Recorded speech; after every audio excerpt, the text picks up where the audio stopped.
Basi barabara kabisa, siku ya leo hebu tujifunze neno moja tu la lugha ya Ekegusi.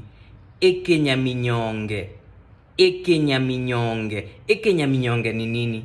Ekenyaminyonge ni mongoose, mnyama ambaye anaweza kutatiza mkulima wa kuku kwa vile anapenda kula kuku sana.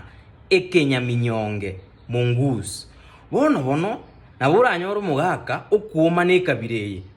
Aya, yani konya nayo kuri chingoko cyane watinde ka marionya kwamanya gutamire Ekenyaminyonge kintanya kororaga iga nkaga kwanya koreke Ekenyaminyonge igo nayo kuri chingoko watinde ka marionya watamire Ekenyaminyonge ngakiora kiyanga kiore lakini esukuru ngoko irande endagera ngokugurande amabere naro enyama nkoragurande engoko eyu nkoranyenya turi ande kwaenda wete kando gwacha kwanyenya chingoko cyane kwaria ntamanyeti ya igo nayo uri Ekenyaminyonge nyumba mete naza goseri busa mbia mono ndebi ngonga ngana kinande tokwegera entunda yende.